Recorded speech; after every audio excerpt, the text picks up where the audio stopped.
누가복음 22장 31절부터 34절까지입니다.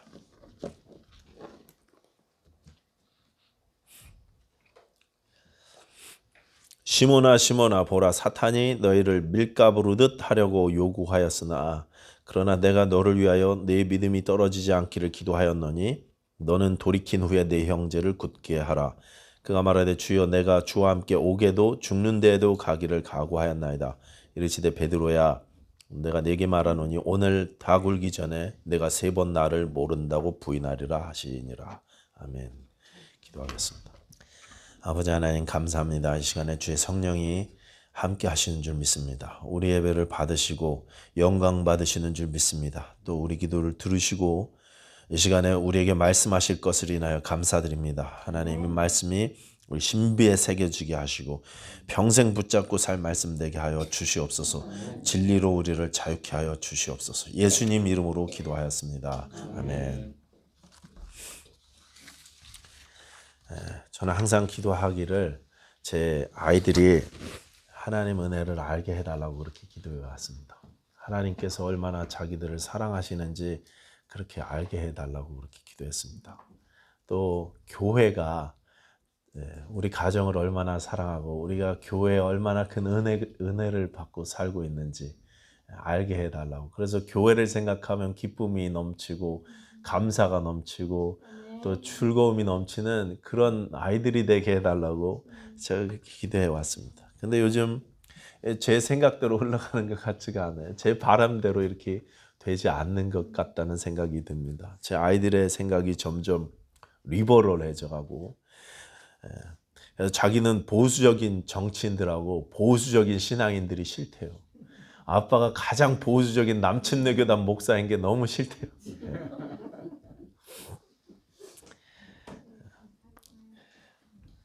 하나님의 말씀인 성경에 대한 생각도 점점 자유주의적으로 흘러가는 것 같습니다. 자기 마음대로 해석하는 것 같아요. 믿고 싶은 대로 믿는 것 같다는 그런 생각이 듭니다. 그야말로 성경에서 말하는 하나님을 마음에 두기 싫어하는 삶, lawlessness라고 그러죠. 무법이라고 합니다. 그걸 성경이 죄라고 하는데 그런 얘기를 공공연히 주장하는 거예요. 내가 행복하면 그게 최고의 선이다. 행복한 일을 하면 된다. 이렇게 이야기를 하더라고요. 제가 좀 충격도 받고 마음이 아팠습니다. 세상의 가치관에 물들어 사는 것 같아서 점점 더 깊이 들어가는 것 같아서 제가 고민도 되고 기도도 더 간절해지곤 했습니다. 근데 요 며칠 전 어느 날 기도 시간에 제가 제 아이들을 위해서 기도할 때 문득 이런 생각이 마음에 들었어요. 하나님께서 저에게 주신 마음 같았습니다. 너는 저 나이 때 어땠냐? 너는 그럼 사춘기 때 어땠냐? 이렇게 물어보시는 것 같더라고요. 너는 어땠냐? 그래서 제 모습을 이렇게 제 10대 때, 20대 때, 30대 초반의 삶을 쭉 떠올려 봤더랬습니다. 제가 정직하게 제 모습을 살펴보니까요, 엉망진창이더라고요. 저는 껍데기만 신앙인이었지 속은 완전히 불신자의 모습으로 그렇게 살았었습니다. 제 아이들보다 제가 훨씬 더 세속적인 생각을 갖고 살았어요. 오히려 제 아이들은 정직하게 표현을 하죠. 저는 안 그런 척하면서 숨기고 속으로 그러면서 살았다는 거죠. 세상에 대해서 훨씬 더 분노하면서 살고 비판하고 불평하면서 그렇게 살았습니다. 세상이 그냥 확 뒤집어져야 된다고 그렇게 모든 사람이 우리의 원수라고 생각했어요. 속은 전혀 경건하지 않으면서 겉으로만 경건한 척 꾸미고 하나님 말씀과는 상관없는 그런 삶을 살았던 제 모습이 보였습니다. 학교 다닐 때는 일주일 내내 학교 가면은 잠자는 게 일이에요. 공부는 뒷전입니다. 탁 가자마자 엎어져서 자다가 1시간쯤 지나면 일어나서 도시락 먹기 시작하죠. 둘째 시간쯤 되면 제 걸 다 먹었으니까 다니면서 친구들 거 뺏어 먹기 시작합니다. 쌈박질하고 밥 다 먹었으면 이제 쌈박질하기 시작하고 교회에선 후배들 화장실로 불러내갖고 두들겨 패고 나중에는 어쩌다가 제가 대학생 선교에 들어가게 됐는데 전도나 제자 훈련에는 전혀 관심이 없었습니다. 예수님의 마음과는요 전혀 상관없었어요. 왜 들어갔는지 몰라요. 근데 거기 우리 페루에 가신 조상민 선교사님이 총책임 간사님이셨고 그 제자분들이 저를 가르쳐 주셨는데 그분들이 지금 다 목사님이 되셨는데 그분들 가르치면은 별로 제가 관심이 없었습니다. 계속 뭐가 그렇게 속상한 게 많은지 투덜투덜거리고 불평하고 남 험담이나 하면서 그렇게 살았습니다. 군대에 가서도요. 그 간사님들은 들어간 그날부터 이병 때부터 자기 소대 전체를 내무반 전체를 전도하기 시작해갖고 제대할 때는 3년 안에 그 안에 있는 사람들을 다 전도했다. 뭐 이런 간증들을 하면서 나오셨는데 저는요 전도하고는 상관없었어요. 오히려 더 많은 찬스가 있었고 더 물질적으로 시간적으로 여유가 있었는데 하나님의 뜻과는 상관없는 그런 생활을 살았습니다. 전도는커녕 너는 목사 아들이 왜 그 모양이냐 이런 소리만 들었어요. 영혼 구원에는 전혀 관심이 없다 보니까 하나님께서 주신 그 많은 관계 속에서 주신 찬스들을 다 놓쳐버렸습니다. 군대에서 교회 생활할 때도 처음엔 제가 이제 침례교인이니까 진해에 있었거든요. 그러니까 진해 침례교회를 등록해서 딱 갔는데요. 주일날 교회 안 갑니다. 그러니까 목사님이 전화 주시죠. 신방하시죠. 그러면은요. 아, 제가 이제 군대 교회를 가야 되니까 이제 해군교회 다닙니다. 해군교회. 그렇게 거짓말을 하고. 해군교회 가서는 또 저 진해 침례교회 다닙니다. 이렇게 거짓말하고. 주일날 남들 예배 드리는 시간에 뭐가 그렇게 바쁜지 들로 산으로 쏘다니면서 별 이상한 짓 하면서 다니는 거예요. 그러면서도 가끔 고향교회 가면 이제 경건한 척 하면서 맨 앞자리에 앉아서 자기 찬송하고 간절히 기도하는 척하고 신앙 좋은 척 꾸몄습니다. 이런 거짓된 신앙생활을 제가 10대 때, 20대 때, 그리고 30대 초반까지 했던 것 같습니다. 그게 언제까지였냐? 하나님의 은혜가 뭔지 깨달아질 때까지. 하나님의 은혜의 복음이 뭔지 제 안에 깨달아질 때까지, 그때까지 제가 이렇게 방황했던 것 같습니다. 이런 제 모습을 생각하니 제 마음에 하나님께서 저같이 이렇게 형편없고 추하고 연약한 이런 사람도 포기하지 않으셨다면 제 아이들에게도 마땅히 하나님께서 그렇게 해 주실 수 있겠구나 하는 생각이 들기 시작한 것입니다. 그래서 제 기도가 조금 바뀌었어요. 그 가짜 신앙생활을 하는 가운데서도 고비 때마다 결정적인 순간마다 죄악으로 넘어가기 바로 직전 그 순간까지 하나님께서 함께 하시고 그 쓰러지지 않도록 마지막 그 순간에 죄 가운데로 넘어가지 않도록 하나님이 지켜주셨으니 이제 내 아이들도 하나님이 지켜주실 것이다 라는 믿음이 생기기 시작한 것입니다. 그래서 이젠 기도를요. 하나님 이 아이들이 너무 방황하지 않고 하나님의 은혜 가운데로 돌아오게 해 주시옵소서 하는 그런 기도를 드리고 있습니다. 지금까지 제가 별 볼 일 없는 제 개인 이야기를 말씀드렸지만 사실 이 신앙의 패턴은요.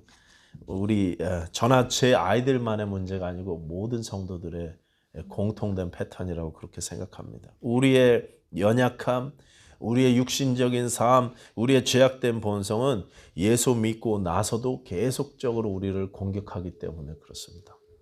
오늘 본문의 시몬 베드로는 제자들의 대표였고 그뿐 아니라 모든 성도들의 대표였습니다.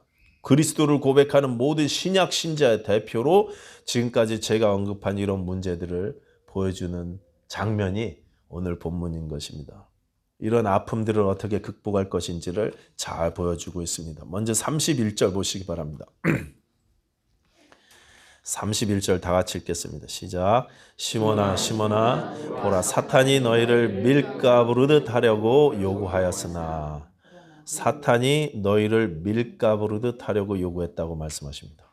너희예요. 너희. 제자들 전체입니다. 베드로만 요구한 게 아니라 12제자 모두였습니다. 여기 밀가 부른다는 것은요, 당시에 농부들이 밀을 걷어갖고 보통 바위돌 위에다가 쭉 말린 다음에 이 맷돌 같은 돌로 이렇게 으깨 갖고 완전히 박살을 낸 다음에 다시 걷어갖고 채로 이렇게 떠서 가루를 거둔다 그래요. 그러니까 완전히 으스러뜨린다는 그런 소리입니다. 사탄이 그렇게 제자들을 요구했다고 말씀하십니다. 아예 부서뜨려 버리려고. 그런데 사탄만 요구한 게 아니라 예수님도 요구하셨죠.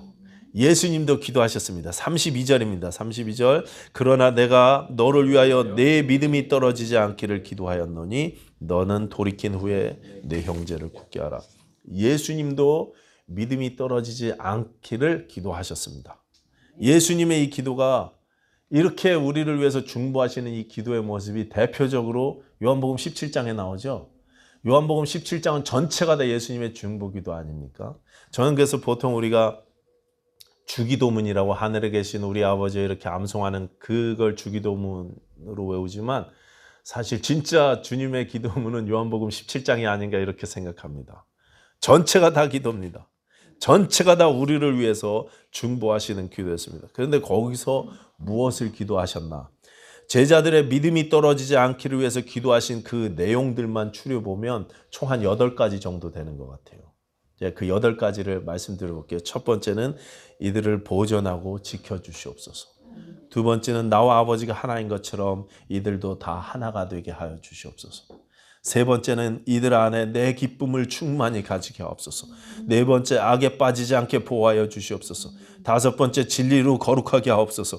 여섯 번째 내게 주신 하나님의 영광을 보게 하여 주시옵소서. 일곱 번째 하나님의 사랑이 이들 안에 있게 하옵소서. 마지막으로 나도 그들 안에 거하게 하여 주시옵소서. 이게 우리 예수님의 기도셨어요. 이런 기도를 쭉 하시다가 기도 중간에 이런 말씀을 하세요. 20절 내가 비옵는 것은 이 사람들만 위함이 아니요 또 그들의 말로 말미암아 나를 믿게 될 사람들도 위함입니다. 지금 베드로만 위한 게 아니라 제자들만 위한 게 아니라 오고 오는 세대에 예수 그리스도를 믿게 될 모든 사람들을 위해서 우리 주님께서 친히 그렇게 중보하셨다는 말씀입니다. 히브리서는요 한 걸음 더 나가서 뭐라고 말씀하시느냐, 그때뿐 아니라 우리 주님은 지금도 항상 그렇게 우리를 위해서 기도하신다고 그렇게 말씀하셨어요. 히브리서 7장 25절입니다. 그러므로 자기를 힘입어 하나님께 나아가는 자들을 온전히 구원하실 수 있으니 이는 그가 항상 살아계셔서 그들을 위하여 간구하심이니라. 지금도 우리를 위해서 우리 주님께서 간구하신다는 말씀. 우리 믿음이 떨어지지 않도록. 사탄은 나를 달라고 요구했습니다. 예수님도 나를 위해서 간구하셨습니다. 사탄은 나를 부서뜨리려고 요구했습니다. 예수님은 내 믿음이 떨어지지 않게 해달라고 기도하셨습니다. 사탄은 나를 망하게 하려고 요구했습니다. 예수님은 나를 보존하시기 위해서 기도하셨습니다. 사탄은 나를 갈라놓고 찢어놓고 내 모든 관계들이 망가지게 하려고 그렇게 요구했습니다. 그러나 예수님은 하나가 되도록 기도하셨습니다. 우리가 하나가 돼야 되죠. 우리 21세기 침례교회가 하나가 돼야 되죠. 나를 위해서, 여러분을 위해서, 지금도 우리 교회를 위해서 그렇게 기도하신다고 성경은 말씀하고 있습니다. 신자에게 어려움이 있습니다. 분명히 어려움이 있기 때문에 예수님이 이렇게 기도하셔야 되는 거예요. 어려움이 없으면 왜 항상 기도하실 필요가 뭐 있겠습니까? 알아서 잘하는데. 밀가 부르듯 하려고 청구하는 사단에게 맞서서 영적 전쟁을 해야만 하는 성도들을 위해서 우리 주님께서 기도하시는 것입니다. 때로 그래서 실패하기도 하고 우리가 넘어지기도 합니다. 사망의 음침한 골짜기를 홀로 걸어가야만 하는 때가 있습니다. 그런데 그런 때 어떻게 하라고 하십니까? 내가 너를 위해서 기도하고 있으니 너는 돌이켜라. 그리고 내 형제를 굳게 해라. 이렇게 말씀하고 있습니다. 그 말을 들은 베드로가 33절에 이렇게 말씀하셨어요. 이렇게 대답했습니다. 그가 말하되 주여 내가 주와 함께 오게도 죽는 데에도 가기를 각오하였나이다. 베드로가 지금 자기의 큰 결심을 주님 앞에 말씀드리고 있거든요. 다른 복음서에 보시면 다른 제자들도 똑같이 베드로처럼 그렇게 말씀 드렸어요. 내가 감옥에도 갈 거고요. 예수님을 위해서라면 죽기까지 할 수 있습니다. 이렇게 자신 있게 다들 이야기했습니다. 근데 그들의 고백은 최소한 거짓말은 아니었을 것입니다. 분명히 12제자들 모두 다 진심이었을 것입니다. 내가 예수님을 위해서 목숨까지 내놓겠습니다. 이런 헌신의 마음이 정말 이 결단이 거짓이 아니었을 것이라는 것이고, 우리 예수님도 이 진심을 아셨습니다. 그들의 마음을 아셨어요. 여러분, 우리가 예배하면서 수없이 많이 하는 결단들, 아침마다 큐티하면서 결단하시잖아요. 내가 이렇게 살겠습니다. 내가 저렇게 살겠습니다. 앞으로 내가 이렇게 하겠습니다 하는 결단들, 그게 그 순간만큼은 최소한 진심이라는 사실을요, 우리 주님이 아셔요. 우리 예수님이 아십니다. 그런데 동시에 우리 주님께서는 우리가 연약하다는 사실도 아십니다. 우리 힘으로 그것을 지켜낼 수가 없다는 사실도 아시고, 우리 힘만으로는 내가 결단한 대로 살 수 없다는 사실을 우리 주님이 너무나 잘 아십니다. 그래서 말씀하십니다. 34절 이르시되 베드로야 내가 네게 말하노니 오늘 다 굴기 전에 내가 3번 나를 모른다고 부인하리라 하시니라. 여러분, 이 말씀은 지금 예수님이 화가 나셔서 하신 말씀이 아니죠. 화가 나갖고 네가 나를 위해서 죽는다고 헛소리 하지 말아라. 너는 오늘 밤에 한번 두고 보자. 그런 뜻으로 하신 말씀이 아니죠. 그런 뜻의 말씀이 아닙니다.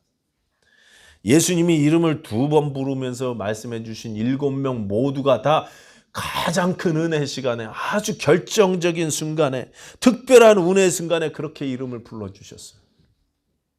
분노의 순간이 아니라 특별한 은혜의 시간에 그렇게 부르셨습니다. 그렇기 때문에 지금 이 순간도 시몬에게, 베드로에게 아주 큰 은혜의 시간이었습니다. 하나님의 거부할 수 없는 은혜, 실패하지 않는 사랑, 그것이 무엇인지를 보여주시려고 하는 말씀이 오늘 본문인 것입니다.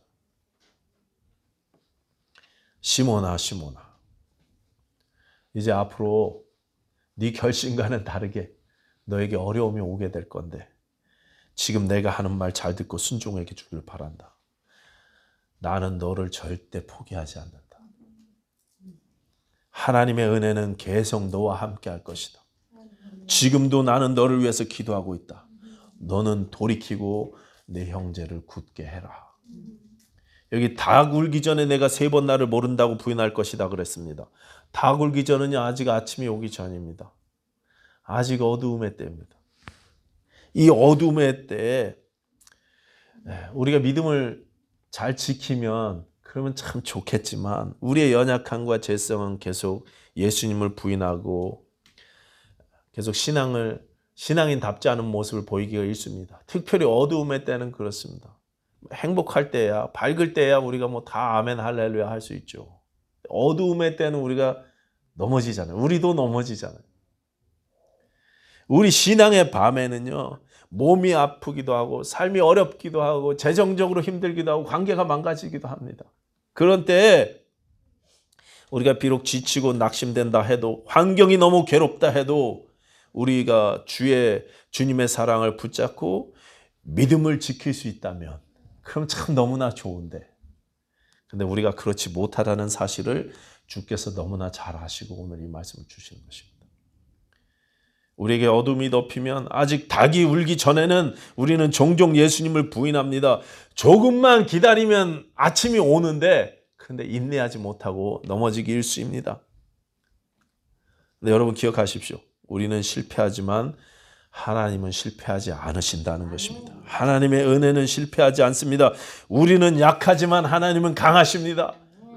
하나님은 우리를 사랑하십니다. 그렇기 때문에 그렇게 넘어지고 나서 그 후에 어떻게 하느냐, 이게 중요한 것입니다. 너는 돌이키고 내 형제를 굳게 해라. 예수님의 이 예고는 현실이 되었습니다. 베드로는 달구기 전에 3번 주님을 모른다고 부인했고, 그 순간에 예수님과 눈이 마주쳤어요. 오늘 읽은 누가복음 22장 뒤로 쭉 가면은 60절부터 이렇게 되어 있습니다. 베드로가 이르되 이 사람아 나는 네가 하는 말을 알지 못하노라 하고 부인한 거죠. 아직 말하고 있을 때, 아직 부인하고 있을 때 닭이 곧 울더라. 아직 말이 채 끝나기도 전에 닭이 딱 울었습니다. 그때 어떤 일이 있었냐? 주께서 돌이켜 베드로를 보시. 바로 그 순간에 예수님과 눈이 마주쳤어요. 예수님은 그때 신문당하고 계셨습니다. 매 맞고 계셨습니다. 근데 그 순간에 돌이키셔서 베드로를 보셨어요. 눈이 마주쳤습니다. 베드로가 주의 말씀 곧 달 굴기 전에 내가 3번 나를 부인하리라 하심이 생각나서 밖에 나가서 심히 통곡하니라. 주께서 돌이켜 베드로를 보시니, 여러분, 예수님이 베드로와 눈이 마주쳤을 때 속으로, 겉으로는 안 들렸겠죠. 속으로 예수님이 베드로에게 무슨 말씀하셨을까요?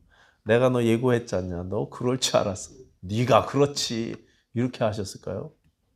네가 어떻게 나를 그렇게 잔인하게 3번이나 모른다고 부인하냐? 그것도 여종 앞에서? 너 너무한 거 아니냐? 이런 말씀 하셨을까요? 그렇지 않으셨겠죠. 제가 이 장면을 놓고 이렇게 묵상을 하는데 제 마음이 예수님의 심정을 조금이나마 느낄 수 있도록 하나님께서 해주셨어요. 여러분도 이제 느끼셨을 것입니다. 그렇게 매맞으시면서 고난당하시는 순간에도 예수님은 자신을 배반한 그 베드로를 보시면서, 베드로와 눈이 마주치면서 아마 이렇게 속으로 말씀하셨을 것입니다. 시몬아, 시몬아, 내가 아까 마지막 만찬에서 했던 말 기억하지? 잊지 말아라. 이제부터 시작이야. 이제부터 시작이야. 너는 돌이키고 내 형제를 굳게 해라. 그렇게 나가서 심히 통곡하고 끝내지 말아라. 울고 끝내지 말아라. 후회하고 끝내지 말아라. 하나님의 실패하지 않는 사랑을 경험해라. 거부할 수 없는 하나님의 은혜를 붙잡고 이제 꼭 다시 일어서기를 바란다. 이제부터 시작이야. 이제부터. 사도 베드로는 이 말씀을 잊었을까요? 아니, 평생 못 잊었을 것입니다. 어떤 찬양이나 기독교 전승에 의하면 사도 베드로가 당만 울었다 하면 밖에 나가서 울었다는, 그때 생각이 나서 바깥에 나가서 울었다는 그런 이야기가 전해지고 있겠지만, 정말 베드로가 울었을지, 다 울 때마다 통곡했을지는 모르겠지만 혹시 그렇게 했다면 그건 슬퍼서 미안해서 통곡한 것이 아니었을 것입니다.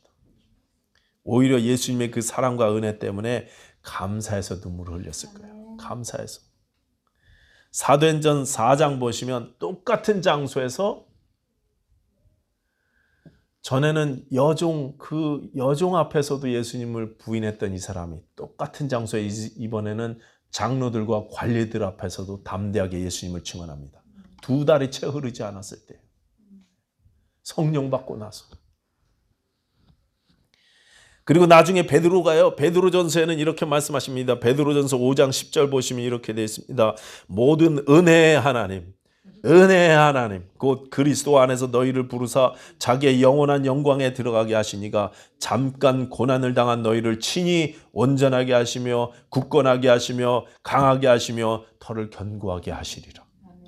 지금 성도들이 고난 가운데 있습니다. 핍박 가운데 있습니다. 아직 달기 울지 않은 어두움을 경험하고 있습니다. 그런데 은혜의 하나님께서 너희를 온전하게 하시고 굳건하게 하시고 강하게 하시고 견고하게 하실 것이다. 이렇게 말씀하셨어요. 여기 굳건하게 한다는 이 단어가요, 예수님께서 베드로에게 부탁하셨던 너는 내 형제들을 굳게 하라, 그 단어하고 똑같은 말입니다. 스테리조라는 말. 그 마지막 밤에 예수님께 받았던 말씀을 그대로 지금 당시 고난당하는 성도들에게 전하고 있는 것입니다. 그들을 세우기 위해서 애쓰고 있는 거예요. 예수님의 그 부탁을 잊지 않고 순종하고 있었다라는 그런 말씀입니다. 지금 베드로전서 후서를 받고 있는 성도들은 끔찍한 고난 가운데 고통당하고 있습니다. 다 흩어져 있어요. 생업을 뺏기고 재산을 뺏기고 가족들을 잃고 생명의 위협을 받으면서 다 흩어져 있습니다. 피난가 있었어요. 그런데 그 어려움을 당하는 성도들에게 하나님의 은혜가 너희를 붙잡고 그 은혜가 너희를 굳게 세우실 것이다, 이렇게 권면하고 있는 것입니다. 자기가 했던 경험을 그대로 이야기하는 거예요. 베드로는 실패하지 않으시는 거부할 수 없는 하나님의 은혜를 경험하고 돌이켰습니다. 우리도 돌이켜야 될 것입니다. 어떻게 돌이킬 수 있겠습니까? 항상 하는 말씀이지만 우리 힘으로는 안 됩니다. 절대로 우리 힘으로는 회개조차 할 수 없어요. 돌이킬 수 없습니다. 내 힘과 노력으로는 제가 제 자녀들을 바꿀 수가 없어요. 그러나 하나님의 은혜는 바꾸실 수 있습니다. 제 가정을 하나님의 은혜는 바꾸실 수 있습니다. 저를 죄로부터 고비마다 지켜주셨던 하나님의 사랑이 이제 제 아이들도 능히 지킬 수 있다고 저는 그렇게 믿습니다. 우리는 넘어지고 실패할 때마다 나를 위해서 십자가에서 모든 것을 쏟아부으신 하나님의 사랑을 바라봐야 돼요. 내 실패에도 불구하고 여전히 날 사랑하시고 도우시기를 원하시는 하나님의 마음을 알아야 합니다. 하나님은 나를 사랑하십니다. 하나님은 여러분을 사랑하십니다. 절대 그 사랑은 실패하지 않습니다. 이 진리로 우리가 계속 돌아와야 되는 것입니다. 십자가의 사랑은 나를 위한 것이다. 내 자녀를 위한 것이다. 여러분, 이 사실에서 한 걸음도 후퇴하지 말고 한 걸음도 양보하지 말고 다시 실패할 때마다 어려울 때마다 우리가 십자가 앞으로 돌아와야 하는 것입니다. 내가 올바로 살고자 하는 마음은요, 내 마음만 가지고는 그렇게 살 수 없습니다. 아무리 결심해도, 아무리 헌신을 결단해도 우리 능력으로는 그럴 수가 없습니다. 그러나 내 약함을 인정하고 하나님의 은혜로 돌아오게 될 때 우리는 비로소 그렇게 살 수 있게 될 능력을 받을 줄로 믿습니다. 인피델이라는 영화 들어보셨습니까? 보신 적 있으십니까? 인터넷 제가 찾아봤더니 공짜로 이렇게 볼 수 있더라고요. 패션 오브 크라이스트 주연 배우셨던 분이 만든 영화랍니다. 실화를 바탕으로 만드셨대요. 저는 그 영화를 보지는 않았지만 영화 홍보 문구에 이런 내용이 나오더라고요. 한번 들어보십시오. 그의 표정에서 마음의 갈등이 보인다. 말을 할까 말까. 결국 그는 이란 방송국 TV 인터뷰 자리에서 예수 그리스도가 누구인지를 말한다. 알라를 유일신이라 믿는 20억 무슬림을 향해 예수 그리스도는 선지자가 아니라 그가 곧 하나님이십니다. 그 일로 납치되어 모진 고문을 당한 후 허위 증언으로 총살형을 선고받는다. 감옥에 갇힌 그는 미국 스파이라고 자백하는 영상을 찍으면 사형은 면하게 해주겠다는 제안을 거부한다. 고문으로 지쳐 절망 속에 던져진 그는 감옥의 창살 넘어 별이 뜬 밤하늘을 보며 기도한다. 주님 어디 계십니까? 그러면서 이런 질문을 던집니다. 당신이라면 어떻게 하겠는가? 당신이라면 어떻게 하겠는가? 너라면 계속 신앙을 지킬 수 있겠니?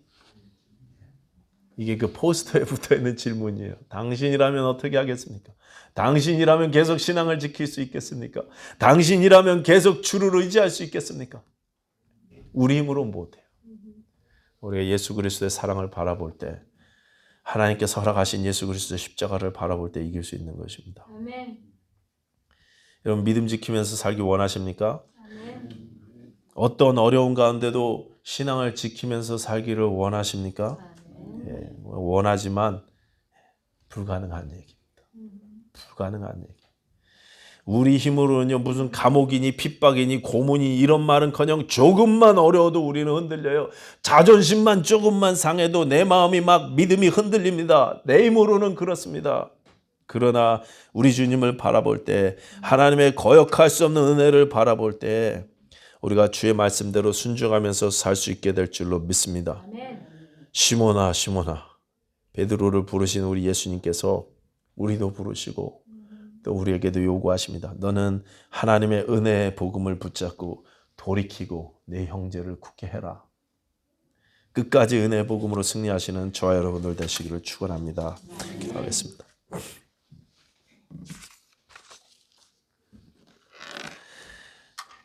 하나님, 실패하지 않으시는 하나님의 사랑을 우리가 바라보게 하여 주시옵소서. 거부할 수 없는 하나님의 은혜를 알게 하여 주시옵소서. 지금도 우리를 부르시며 사랑하시는 하나님의 은혜 앞에 우리가 순종하며 그 은혜의 말씀 붙잡고 이 땅을 이기며 사는 모든 성도님들 다 될 수 있도록 우리 21세기 침례교회를 축복하여 주시옵소서. 예수님 이름으로 기도하였습니다. 아멘.